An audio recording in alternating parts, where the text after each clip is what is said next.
Reading from the Bṛhad-bhāgavatāmṛta, Book 2, Chapter 1,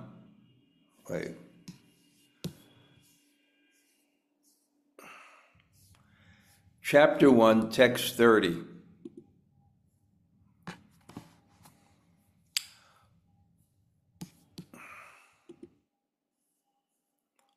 Om Namo Bhagavate Vasudevaya. Om Namo Bhagavate Vasudevaya. Om Namo Bhagavate Vasudevaya. Tac-chiṣya-rūpeṇa mat-priyaṁ saṁśrāvya śāpaṁ nilayāndha-kūpāt Śrī Vāsudevena vikṛṣya nītaḥ prāyopaveśāya matiṁ dyu-nadyām. When I heard of that curse, I took it as most welcome.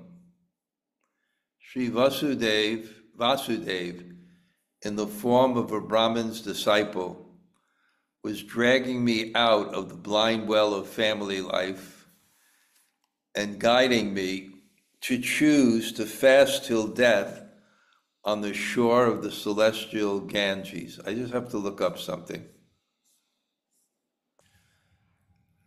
By another fortunate circumstance, someone informed Parikshit that he was cursed to die in 7 days. Had Parikshit remained unaware of this news, he would never have gone to the bank of the Gaṅgā to fast in preparation for death. Although Parikshit has poetically described the Brahmin's curse as a cause of fear, the truth is that when Parikshit learned of the curse, he was unfearing and even pleased. He was already hoping for such a reaction to his offense. Thus he said here, mat-priyaṁ, I took it as most welcome.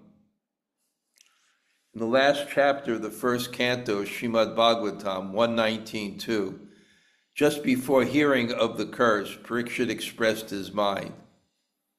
Due to neglecting the injunctions of the Supreme Lord, I most certainly expect some difficulty to overcome me in the near future. I now desire without reservation that the calamity come directly upon me at once, for in this way I may be freed of the sinful reaction and not commit an offense again. He wanted the reaction to come immediately, without delay, not dirghat, and he wanted the punishment to fall directly on himself, adha, rather than on one of his sons or someone else. Here, Parikshit calls his family life a blind well, a well from which he was incapable of lifting himself. Sri Krishna very kindly pulled him out of that well and brought him to the shore of the celestial Gaṅgā. Krishna, as Lord Vāsudeva, the presiding deity of consciousness, also attracted Parikshit's mind to the idea of fasting from food and drink until death. Because the Lord personally took control of him, Parikshit did not remain in his palace and try to counteract the curse by performing yajna, sacrifice, and prayaಶ್ಚಿತ್ಯ, atonement for an accidental fall into sinful activity. Krishna is Vāsudeva, the super soul of all, and he is the son of Śrī Vāsudeva, who is the reservoir of supreme conscience, compassion, and gentleness. Therefore, it is only natural for Krishna to favor his dear devotee Parikshit by arranging such a circumstance. Om Vijnana Timirandasya Jnananjana Shalakaya tac-chiṣya-rūpeṇa tasmai Śrī Gurave Namaha.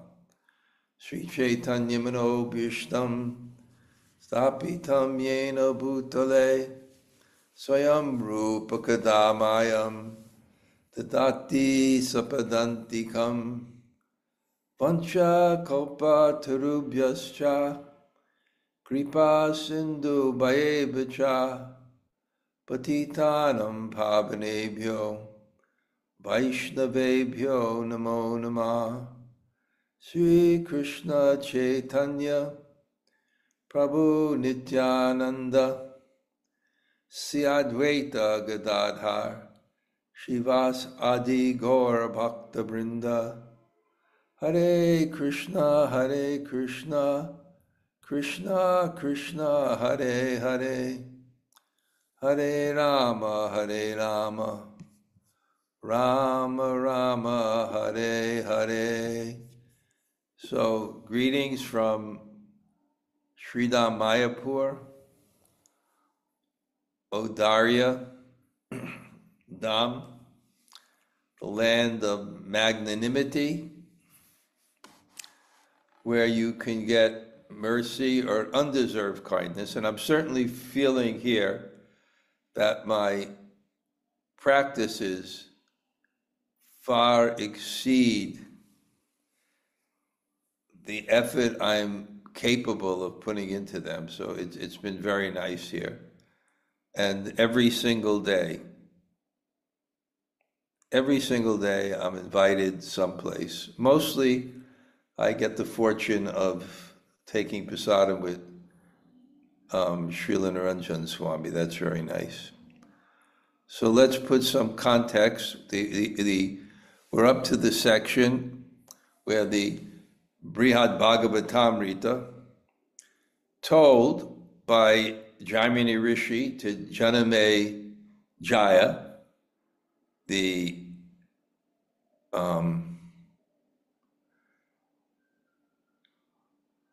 this is the grandson of Maharaj Parikshit, but anyway, the son of Maharaj Parikshit, Janame Jaya, and he's telling the Bṛhad-bhāgavatāmṛta, which is a dialogue it's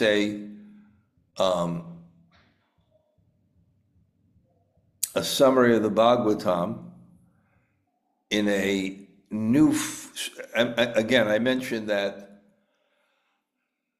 the Bhagavatam is its message, and that message can be presented in many forms.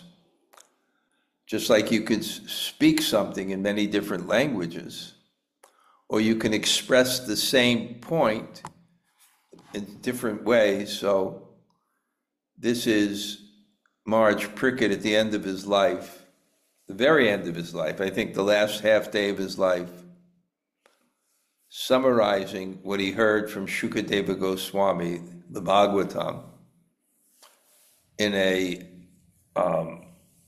abridged form called the Bṛhad-bhāgavatāmṛta. Abridged, abridged in the sense that it takes the same exact message with the same philosophical progression to get to a conclusion, and puts it in a slightly different story, which comes in two parts. The first part that illustrates the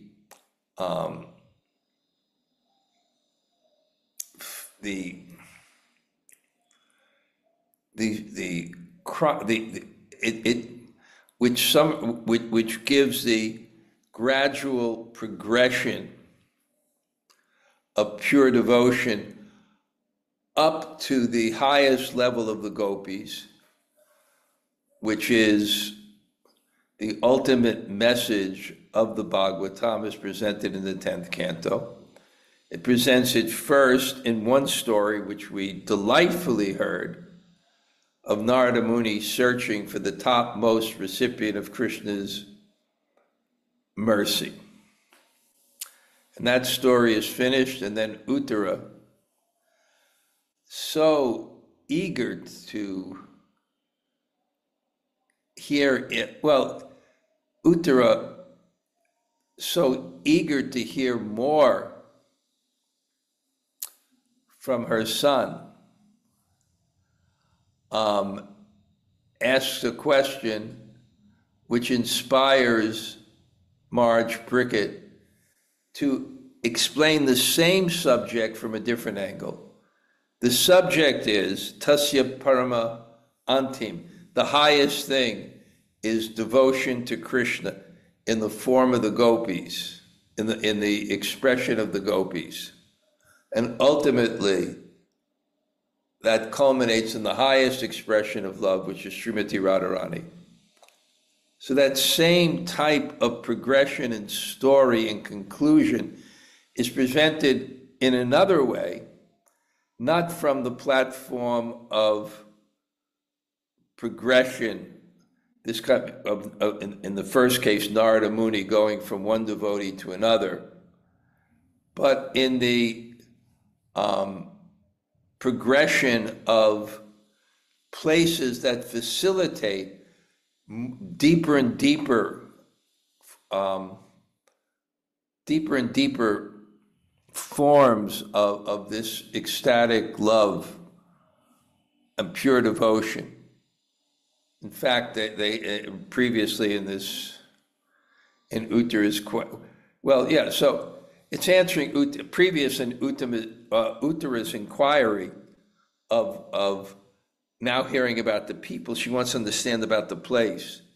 And if you understand something about bhakti, the place and the people, they represent the same thing, because the place facilitates a particular type of love. So when you talk about the place, you talk about Vrindavan. You're not just talking about Vrindavan, you're talking about an environment that facilitates a particular type of love.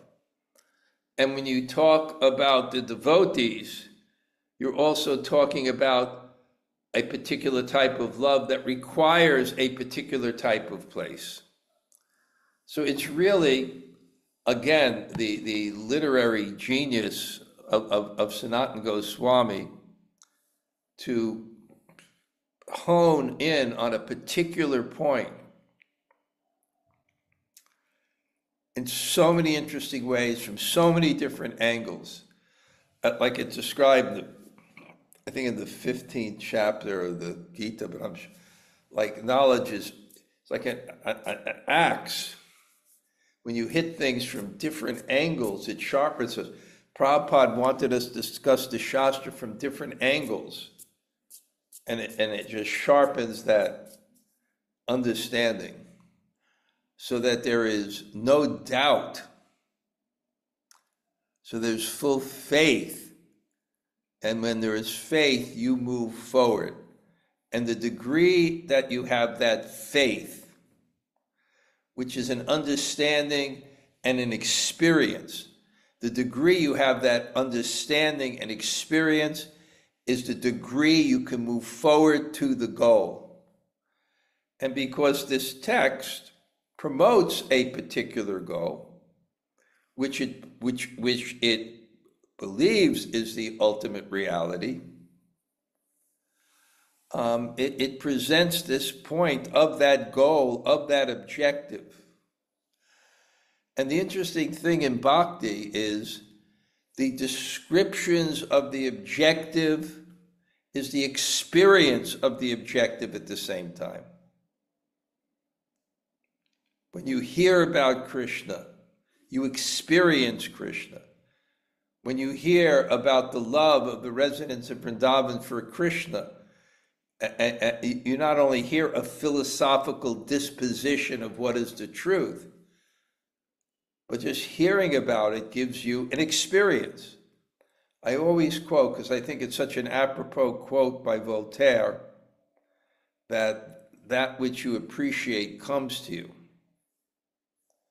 So anyway, Uttara was inquiring about the place, and she was herself expressing to Maharaj Parikshit her understanding of gradations of space and how one place is higher to another place and how they facilitate different loves, different degrees of love. And then she's reflecting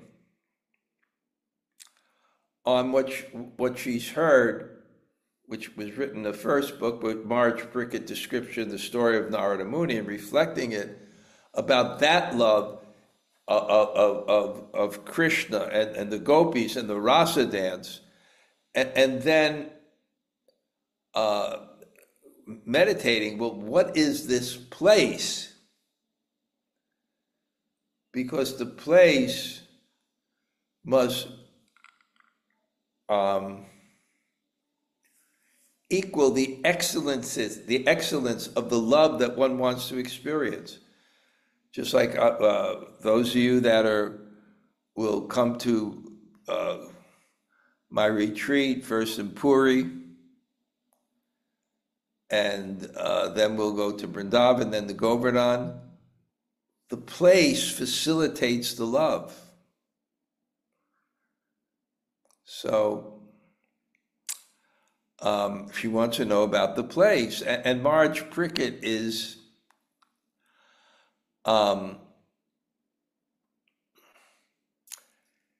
he's loves the question. Even at the beginning of the Bhagavatam, when he asked Sukadeva Goswami, what is the duty of a man who's about to die and what should he not do? Sukadeva Goswami loved the question. Variyanesha te prashna kritaloka hitam napa. Your question is glorious. Your question is glorious because it's leading to a description of the highest thing. So he says, I practically never heard a question that you're inquiring sincerely. Because again, there are confidential subject matters. And this is a confidential subject matter to the extent when Jaimini Rishi is explaining it to Janamejaya, and Janamejaya inquired what happened to the story. It didn't end just with Narada, there must be more. He said it's very confidential. Very confidential. And what does confidential mean? We don't make it public because it will not be understood. And therefore, it may do harm to the people who hear it, because you're speaking truth, but they're understanding ignorance. So you're degrading their consciousness. So you don't speak things that will not be used in the proper way. So it's very confidential, but it's very sweet. So when Mother Uttara asked a question about it, and by her questioning, he can understand that she's qualified, and what's in his heart, he can bring out. It's just like you take a nectar, a drink. I remember one time we used to have in Vrindavan this drink called Tandai. And I guess it was almond type milk and spices, and you just drink it, and you don't want, you just wish there was an unlimited amount and that you would never become full as it comes down your taste buds. So in the same way, when something very confidential and something very sweet comes out, it's so pleasurable to the person. It's so pleasurable to the person. But he can't let it out. He can't speak it to everyone.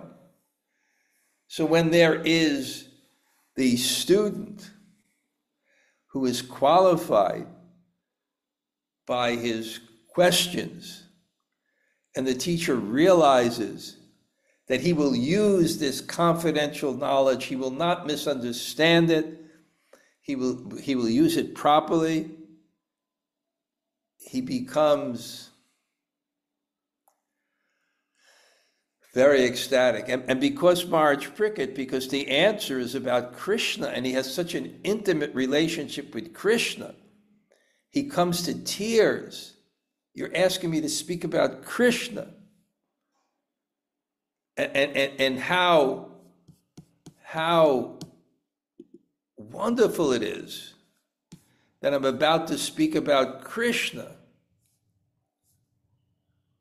I'm delighted. It's so wonderful. Wonderful. That Maharaj Parikshit bowed down to his mother, and tears poured from his eyes. He was in ecstasy. The hairs on his body was standing on end. My mother, you live only for Krishna. See Krishna Jivata, whose existence, your existence is for Krishna. And therefore, separation from him is intolerable. And this question of yours is so praiseworthy. Hardly anyone, no one has asked about this question before. Krishna, he himself, he granted me the privilege to be born here from your womb. I was born from your womb as a grandson of his friend Arjuna, the husband of Krishna's sister Subhadra, and to protect me, and he protect you, Mother Uttara. Krishna appeared in your womb, and in my childhood, that led me to search among men for his form, a meditation that was worthy of the most advanced transcendentalists, the Vaishnavas. And by him, I was endowed with the qualities of saints. I became famous. I subdued Kali. I gained opulences. And through a Brahmin's curse, he made me renounce everything.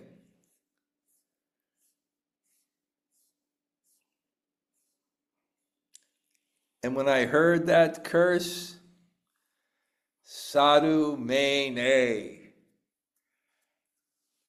I think that is sadhu. I think that is good, because I'll become I'll suffer the reactions of my sin.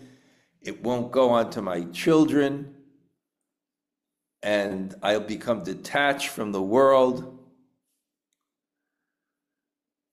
dragging me from we're in the world, and we have to do our duties. We have to work through our attachments. Mityachara su uchate. We can't be pretenders and just renounce the world, but think of our attachments. But ultimately, there may become a time where we're supposed to give it up. Like Bhishma Dev, that man who fought in so many battles, that man who spoke on so many, he just fixed his mind on Krishna. And when Krishna drags one, that it's not distress, it's mercy. I see his mercy. He's guiding me to the shore of the Gaṅgā, and he's guiding me to fast until death. It's so welcome.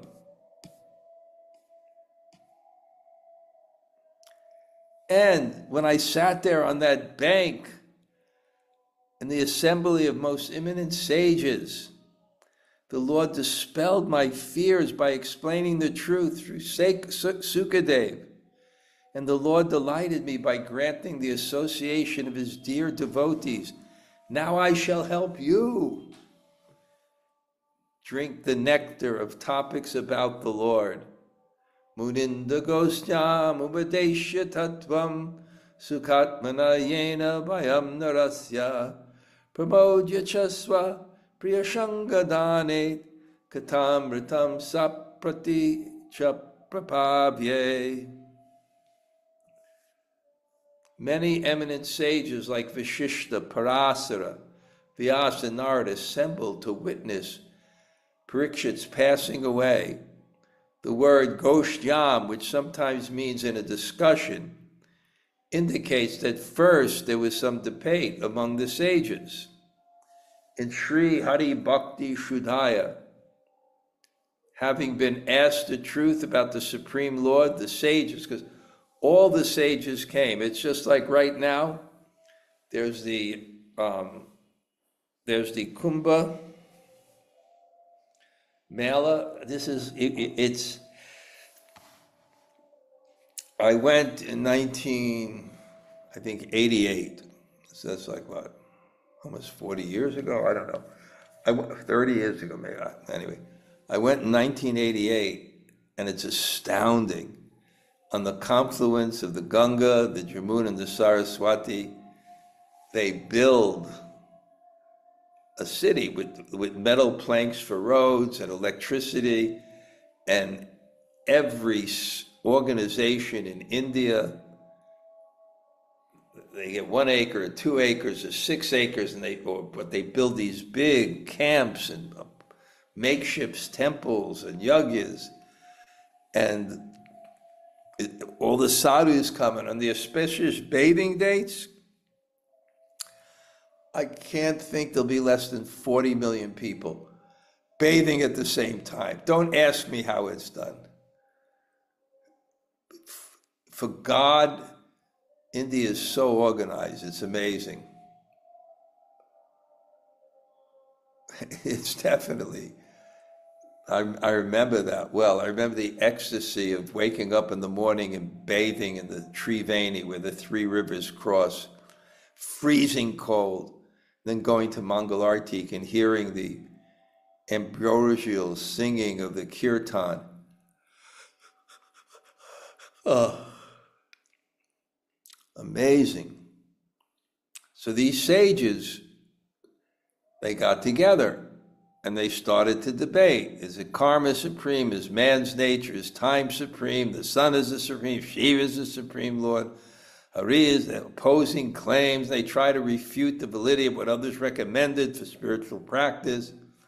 They're expert in different scriptures. Therefore, it recommends in sadhu sanga, swajatiya, same family, same lineage. Otherwise, there's tendency for argument. Mine is supreme, this is supreme. And when there's tendency for argument, unless you're doing it at service to protect others, it's just an amplification of your ego, it's an amplification of your hate, it's an amplification of your anger, and it destroys bhakti. Narada Bhakti Sutra says devotees don't argue. It destroys bhakti.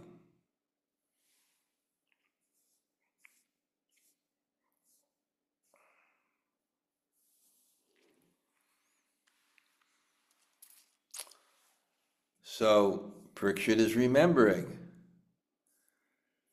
Muninda Gosjam, in that assembly of the eminent sages, the Lord dispelled my fear by explaining the truth through Sukadev. Fear is due to ignorance, because it's only in ignorance that we experience or fear non-existence, because we're eternal. So the truth dissipates fear. That's the whole purpose of the Bhagavatam. But it's just not knowledge. It's not just the bhayam, the fear, but it was pramodya. I was delighted. Swapriya, Sanga, Sapriya Sanga, the association of his dear devotees. And by that, I was granted the gift of katamritam, the nectar of kata. And now, papaye, I shall help you drink it. Krishnam pranamya nirapadi kripakaram tam samvardya vipra vachanadaro. Wait. Krishnam pranamya nirapadi kripakaram tam samvardya vipra vachanadarato grihitam swasyanta kalam idam eka mana bruvete Prashnottaram Sakala Vaishnava Shastrasaram. I bow down to him, Sri Krishna, the reservoir of causeless mercy. Out of respect for the words of the Brahman, I've accepted the appointed time for my demise. That time being momentarily delayed, I shall answer your question with one pointed attention by describing Vaishnava Shastra Saram, Vaishnava Shastra Saram, the essence, the cream of all Vaishnav literatures. Purport. Someone might suggest it's inappropriate for a saintly person like Parikshit Maharaj to advertise his own good qualities. Anticipating such a doubt, Parikshit explains that everything praiseworthy is said about himself is due only to the causeless mercy of Krishna. Krishna is the source of all undeserved mercy. If we see a generous person act kindly to someone undeserving, that kindness is but a small portion from the original, infinite repository of causeless mercy. Thus, Parikshit submits, even though I am most fallen and an unworthy soul, devoid of all good qualities, many excellences have appeared in me, and they are nothing but other than the excellences of Krishna. My speaking praise of myself, therefore, is faultless. These moments are supposed to be the last of King Parikshit's life, but somehow, I thought it was just the last, but somehow they are being extended so that he has time to satisfy his mother, who wants to hear the essence of the nectar of Bṛhad-bhāgavatāmṛta. Parikshit thus intends to give full attention to his answer, even at the cost of the yogic meditation he should perform while preparing for death. Shruti smriti nam vakyeni sakshat tat prāyopaveśāya vakyaya bodha yitvatai tat tvam santoshayitum shamaha tvam so toshayitam shama. I'm going to get that one right. I could satisfy your request by explaining you the statements of the Smritis and the Shrutis and Smritis, both in their literal meaning and their implication. Purport. One way to answer his mother's inquiry would to be systematically explain the authoritative philosophical statements of revealed scriptures. To do this, he would carefully have to discern which scriptural passages should be accepted literally and which needed to be interpreted conditionally or figuratively to agree with what has been established as real. Just for a second here, maybe today there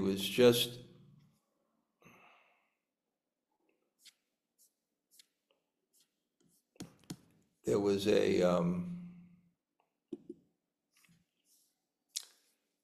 an inquiry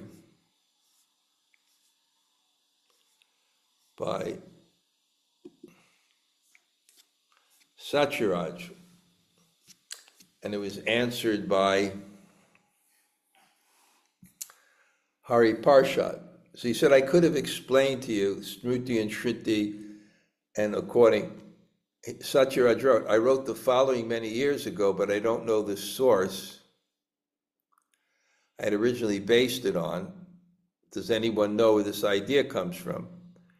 There's an esoteric tradition that elucidates the place of the Vedas in relationship to other sacred texts, and this revolves around the words Prabhu, master, Sakha, friend, and Priya, dear. Anyway.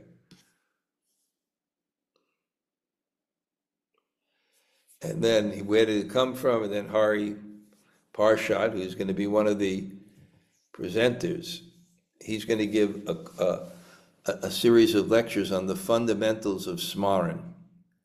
He is learned. Well, so he quoted from the Hari Lilamrita of Vopadev, the Vedas, Puranas, Kavyas instruct one like a master, friend, and beloved lady, respectively. The Bṛhad-bhāgavatāmṛta, however, instructs like all of these. In other words, some statements are literal, some statements are historical. Historical means the story may be true, but the names may be different, or in other words, there's a true message. Something happened, but it may not be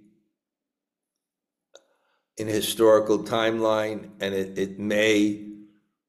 the names may be different, but the story or something like that. But Vedas means literally. And then there can be sahitya, metaphorically. It's not anything that really existed, it's just a metaphor. So here it says, it's like a master, that's boom, boom, boom. A friend, that's like the Puranas, and beloved lady, respectively, is like sahitya, very sweet, metaphorically. So this is an important point, because the Bhagavatam, it says, instructs in all three.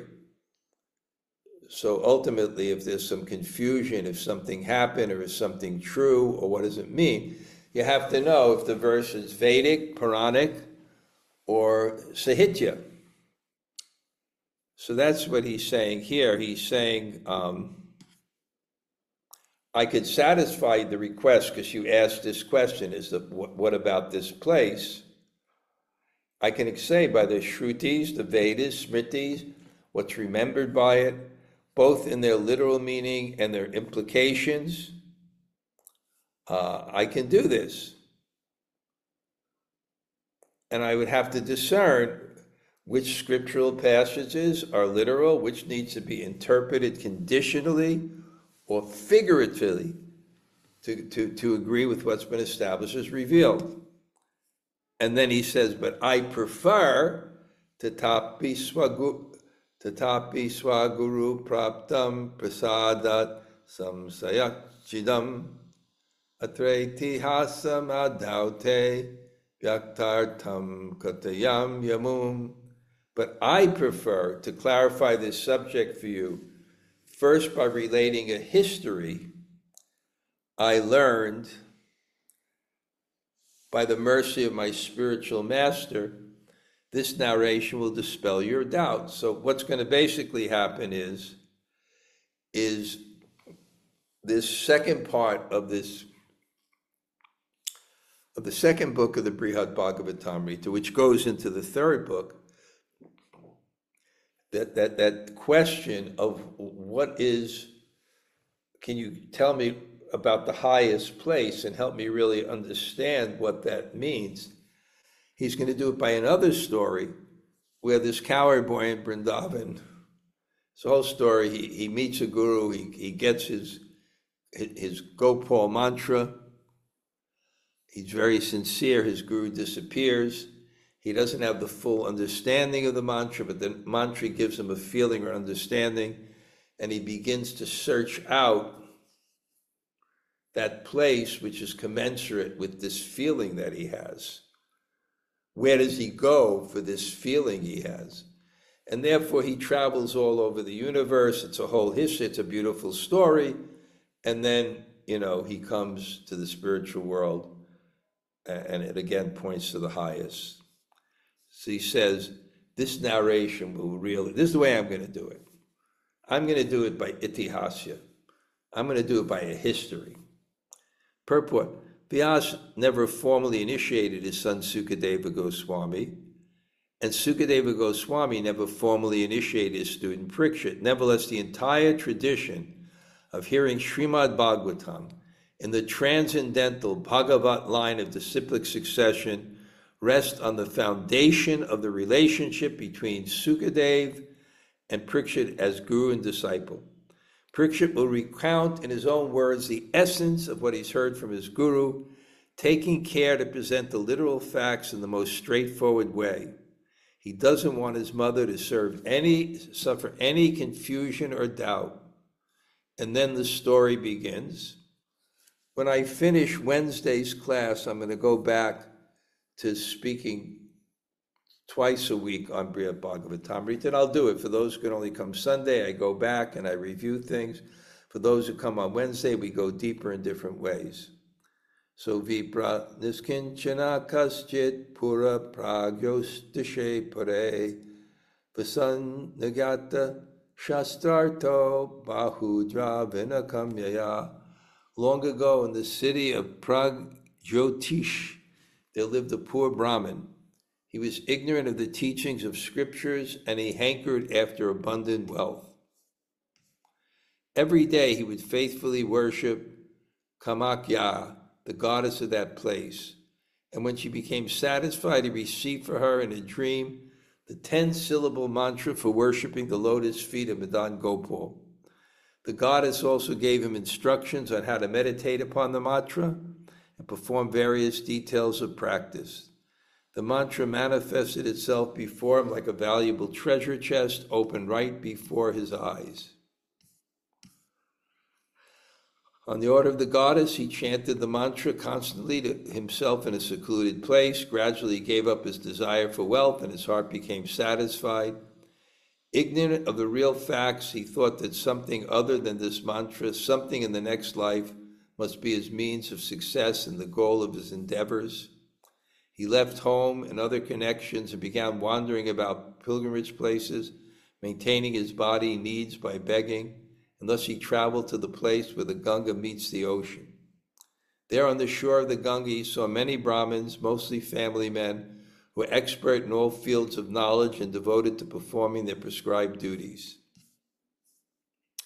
He heard them describe regular and occasional duties one is obliged to perform, optional duties for particular desires, and the fruit of these acts, attainment of heaven.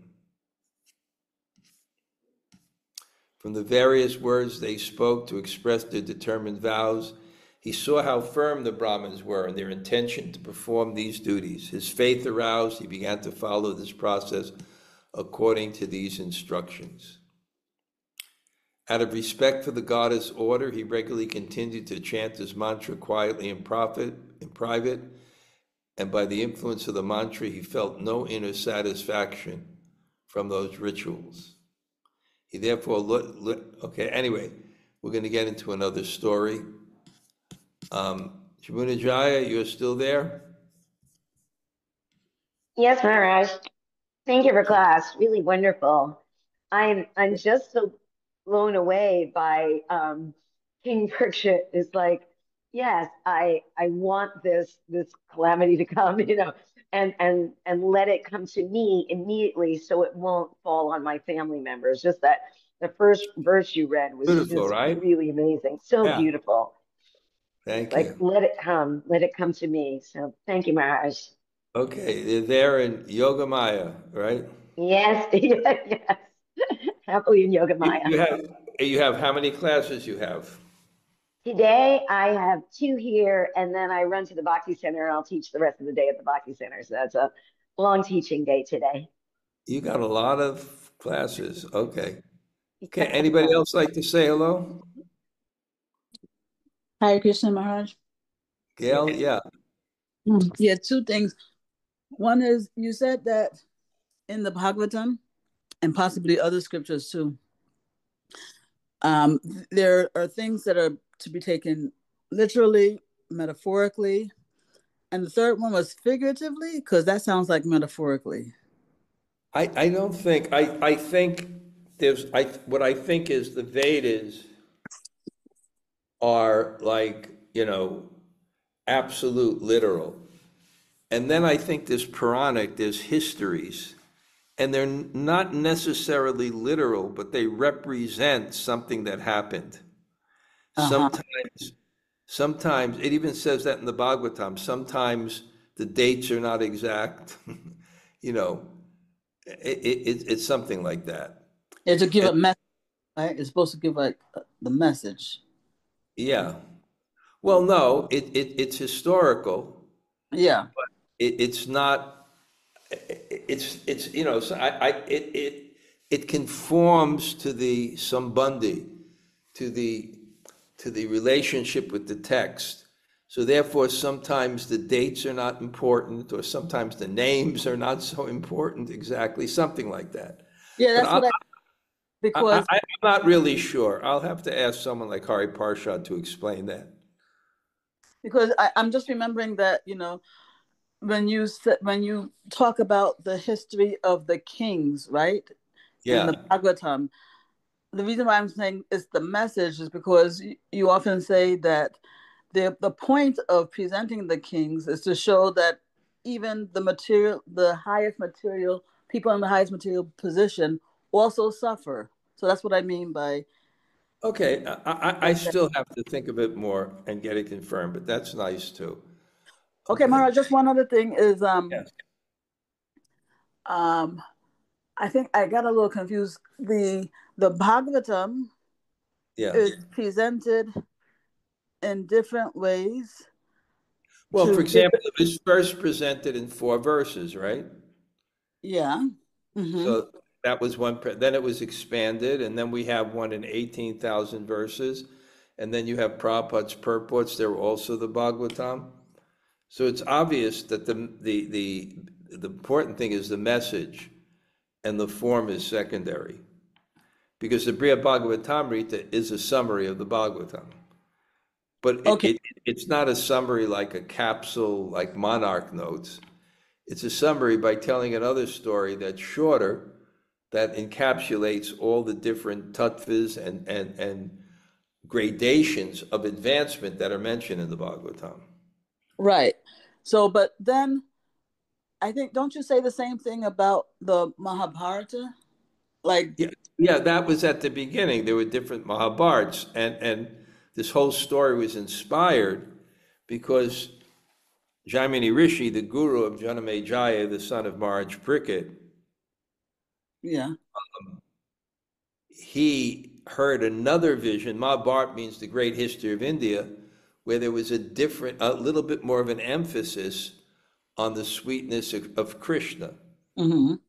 And that's what inspired him, that he wanted to hear the Kila, or the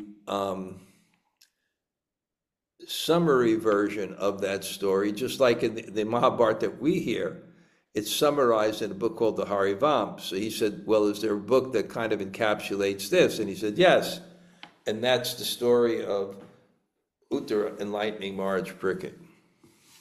Oh, okay. So just as he heard, different versions of the Mahabharata, Yeah.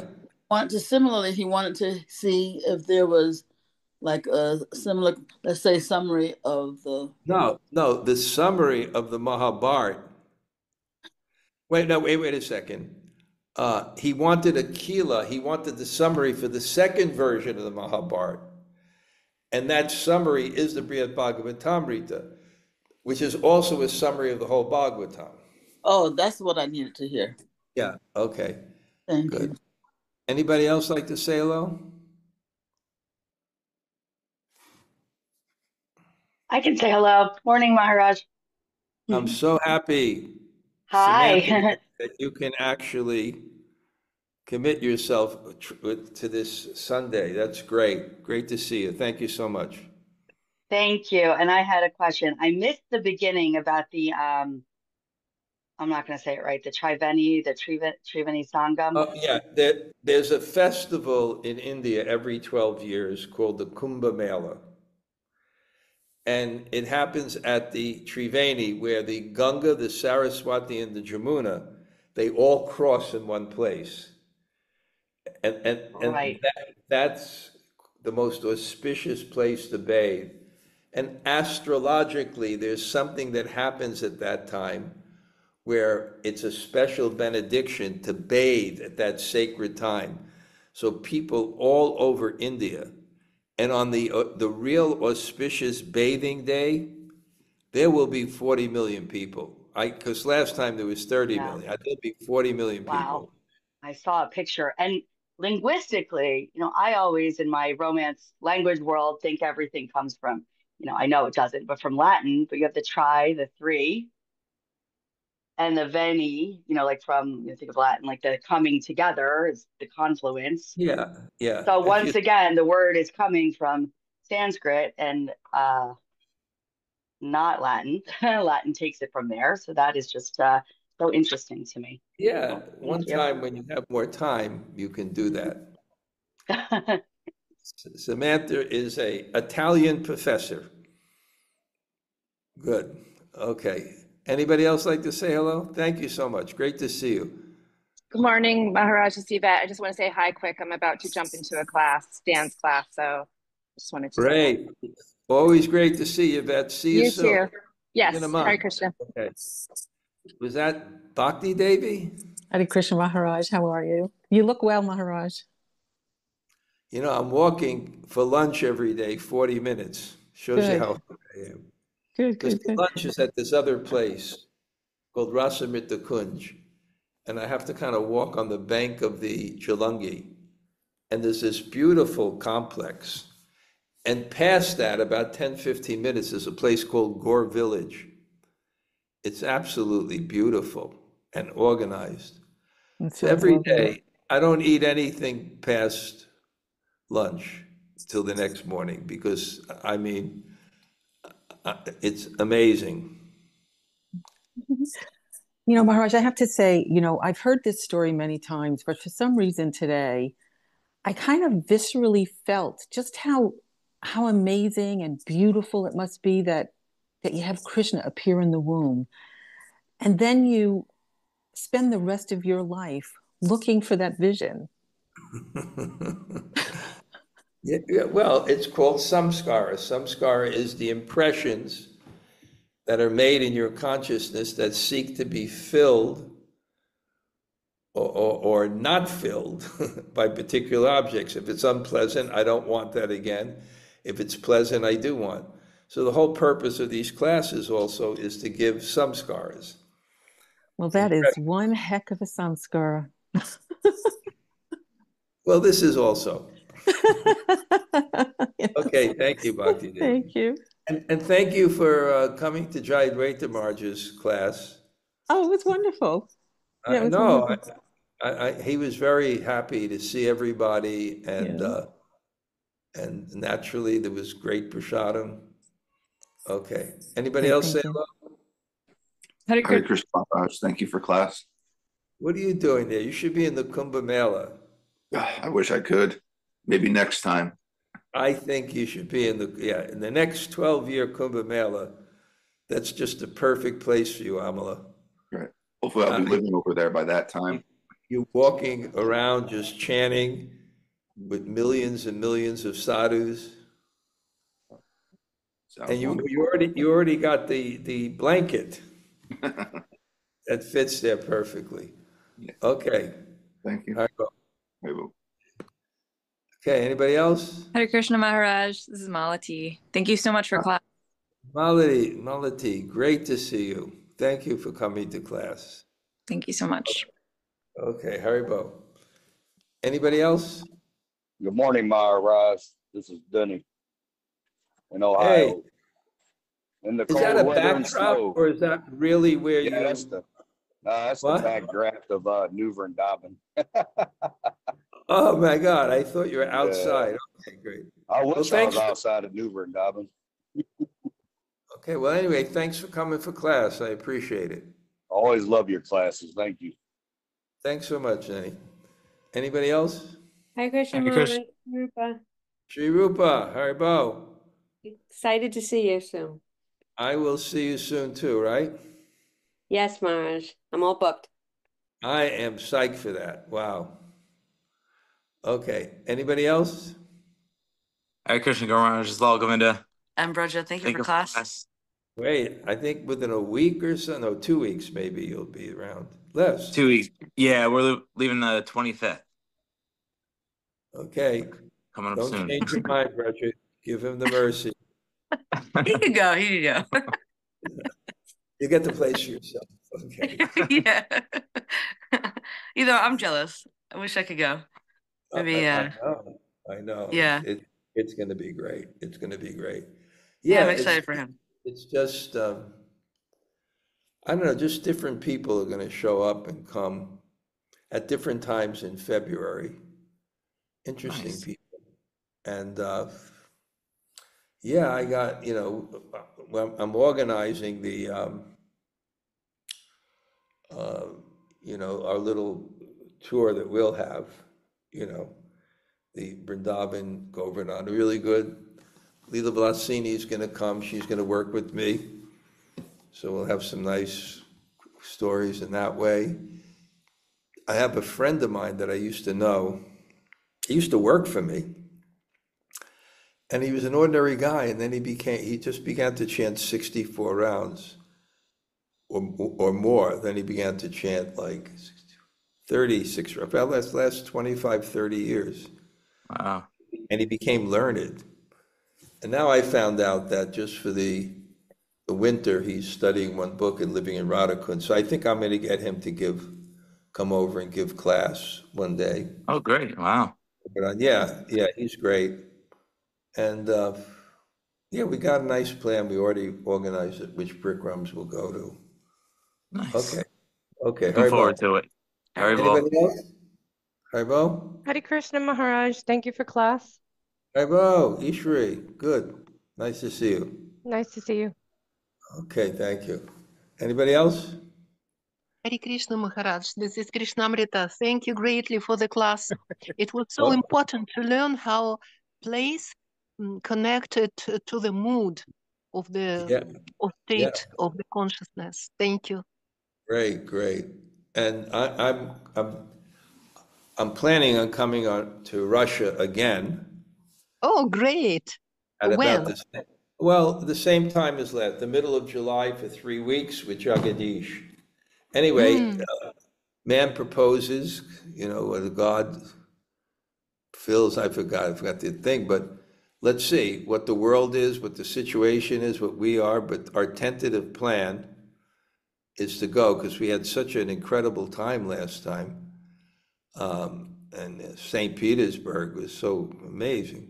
Most beautiful city I've ever seen was St. Petersburg. Yes. It's just astounding. And the preaching there was great.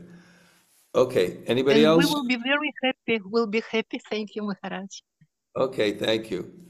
Okay, I'm just looking at all the names now so I can see all the people I'm indebted to for coming to the class. Okay, thank you.